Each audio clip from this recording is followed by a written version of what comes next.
여러분, 혹시 우리도 모르게 우리 스스로를 가두는 보이지 않는 감옥이 있다면 어떨까요? 좀 섬뜩한 상상인가요? 오늘은 바로 그 한계, 그 감옥을 녹여버리고 우리의 진짜 모습을 발견하는 아주 오래된 탄트라 명상 기법, 그 심오한 지혜 속으로 한번 풍덩 빠져보려고 합니다. 살다 보면 그럴 때 있잖아요. 뭔가 보이지 않는 벽에 꽉 막힌 것처럼 답답하고 이건 내 힘으로는 안 돼 하는 그런 무력감 아니면 뭔가 채워지지 않는 텅 빈 느낌 다들 한 번쯤은 느껴보셨을 거예요. 근데 대체 이런 감정들, 우리를 올가매는 이 제약들은 도대체 어디서부터 오는 걸까요? 자, 고대의 지혜는요, 그 원인을 바로 우리가 태어날 때부터 입고 있는 보이지 않는 갑옷에서 찾습니다. 이걸 재밌는 비유죠. 근데 더 놀라운 건 뭐냐면 우리 대부분은 이 갑옷을 입고 있다는 사실조차 모르고 그 무게에 그냥 짓눌려서 살아가고 있다는 거예요. 이 갑옷의 이름이 있어요. 바로 칸추카라고 합니다.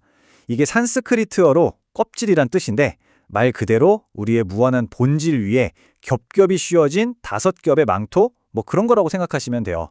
근데 진짜 소름 돋는 건 이 수천 년 전 개념이 지금 우리가 느끼는 불안, 결핍의 정체랑 너무나도 똑 닮아 있다는 사실이에요. 자, 그럼 그 5겹의 망토 한번 하나씩 벗겨볼까요? 자, 이 표를 한번 보세요. 이게 진짜 재밌어요. 우리가 맨날 하는 생각들 있잖아요. 그게 사실은 우리가 잃어버린 신성한 능력의 그림자라는 걸 딱 보여주거든요. 첫 번째, 칼라, 바로 시간의 제약이에요. 우리의 본래 모습은 영원성 그 자체인데 이 갑옷을 입는 순간 시간이 없어! 이 생각에 갇히게 되는 거죠. 다음은 니아티, 공간과 인과의 제약. 원래 우리는 완전히 자유로운 존재인데 이것 때문에 나 이것 때문에 아무것도 못해 이렇게 묶여버리는 거예요. 또 라가, 욕망이라는 갑옷은 어때요? 우리는 원래 충만함으로 가득 차 있는데 이것 때문에 저것만 있으면 진짜 행복할 텐데 하면서 끝없는 결핍에 시달리게 되고요. 결국 우리가 느끼는 모든 한계는 알고 보면 우리가 원래 가지고 있던 무한함의 반대편 모습일 뿐이라는 거죠. 아니 근데 이렇게 답답하게만 한 갑옷을 우리가 대체 왜 입게 된 걸까요? 어디서 온 거죠? 혹시 우리가 뭘 잘못해서 받는 벌 같은 걸까요? 탄트라 철학은 여기에 대해서 정말 상상도 못할 반전을 이야기해줍니다. 핵심이 뭐냐면요. 이 모든 한계가 우리의 결함이나 실패가 아니라는 거예요. 이게 진짜 중요한 포인트입니다. 오히려 그 반대예요. 저 거대한, 무한한 의식이 나라는 이 특별한 존재를 한번 경험해보고 싶어서 이 세상을 한번 놀아보고 싶어서 스스로 선택해서 입은 일종의 코스튬이라는 거죠. 놀랍지 않나요? 자, 그럼 이 거대한 의식은 대체 어떤 과정을 거쳐서 지금 우리 눈앞에 펼쳐진 이 세계를 만들어낸 걸까요? 이게 좀 복잡해 보일 수 있는데 사실 우주 창조의 과정은 딱 이 4단계로 정리할 수 있어요. 맨 처음엔 아무런 경계가 없는 순수 의식만 있었어요. 그냥 하나인 거죠. 그런데 이 의식이 스스로에게 마야라는 환상의 베일을 씌우고 우리가 아까 봤던 그 5겹 갑옷, 칸추카를 입는 거예요. 바로 그 순간 나라는 개별적인 에고와 마음이 딱 생겨나고요. 마지막으로 우리가 지금 보고 만지고 느끼는 이 물질 세계가 눈앞에 쫙 펼쳐지게 되는 겁니다. 어때요? 거대한 연극 같지 않나요? 자, 보세요. 무한에서 유한으로 내려오는 창조의 지도가 있었잖아요. 그렇다면 당연히 그 길을 거꾸로 거슬러 올라가서 원래 있던 그 자리로 돌아가는 귀환의 지도도 있지 않을까요? 네, 맞습니다. 이제 그 해법을 들여다볼 시간입니다. 그 지도의 이름이 바로 샤드아드바입니다. 6개의 길이라는 뜻인데요. 여기서 중요한 건 이게 무슨 머리 아픈 철학 이론이나 복잡한 도표 같은 게 아니라는 거예요. 이건 아주 실용적인 가이드맵입니다. 지금 우리가 발 딛고 있는 이 현실 세계에서 출발해서 다시 저 순수한 의식의 근원으로 돌아갈 수 있게 안내해주는 내비게이션 같은 거죠. 이 지도의 핵심 원리는 진짜 간단해요. 딱 한 단어, 역전입니다. 거꾸로 가는 거죠. 생각해보세요. 창조가 저 미세하고 눈에 보이지 않는 근원에서부터 점점 더 거칠고 단단한 이 물질 세계로 내려오는 과정이었잖아요. 그럼 명상은 뭐냐? 정확히 그 반대 방향으로 가는 거예요. 우리가 경험하는 이 거친 현실에서 출발해서 그 뿌리가 되는 미세한 본질로 다시 거슬러 올라가는 여정, 바로 그겁니다. 자, 그럼 이제 이론은 충분히 알았으니까 이 심오한 철학을 진짜 실제적인 수행법으로 한번 바꿔보겠습니다.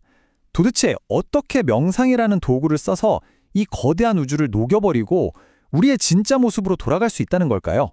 그 방법을 알려드릴게요. 바로 이 고대의 구절 안에 그 모든 방법이 다 들어있습니다.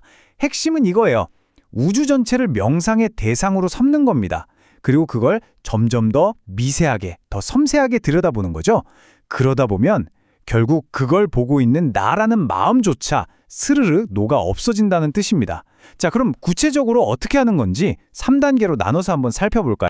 첫 번째 단계는 스툴라, 거친 상태를 의미해요. 자, 눈을 감고 한번 상상해 보세요.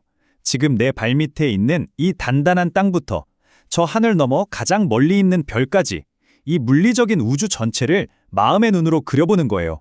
다 그려졌나요? 그럼 두 번째 단계, 숙슈마, 미세한 상태로 넘어갑니다. 이제 마음속에 그렸던 그 우주가 사실은 딱딱한 물질이 아니라 거대한 에너지의 진동이라는 걸 상상하는 거예요. 모든 게 소리고 빛이고 파동인 거죠. 그 이미지 속으로 부드럽게 녹아들어가는 겁니다. 자, 그리고 마지막 세 번째 단계, 파라, 즉 지고한 상태입니다. 이제 그 에너지의 진동마저도 점점 잦아들고 멈춥니다. 모든 형태와 속성이 사라지고 그저 고요하고 텅 빈 순수한 의식의 바다만 남는 거죠. 우리는 그저 그걸 지켜보기만 하면 됩니다. 이렇게 깊고 고요한 내면으로의 여행, 그 종착지에는 과연 무엇이 있을까요? 이 명상을 끝까지 해냈을 때 우리는 어떤 상태에 이르게 되는 걸까요? 그 목적지를 마놀라야라고 불러요. 글자 그대로 마음이 녹는다는 뜻이죠. 근데 여기서 정말 중요한 게 있어요. 녹는다고 해서 이게 뭐 사라지거나 없어지는 그런 허무한 게 절대 아니라는 겁니다.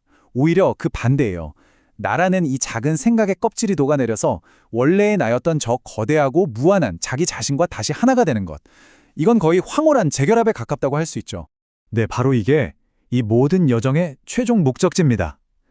마놀라야를 통해서 마음이 녹아내리는 바로 그 순간, 우리를 그렇게 옥죄던 5겹의 갑옷, 그 칸축화가 힘을 잃고 스르르 녹아 없어지는 거예요.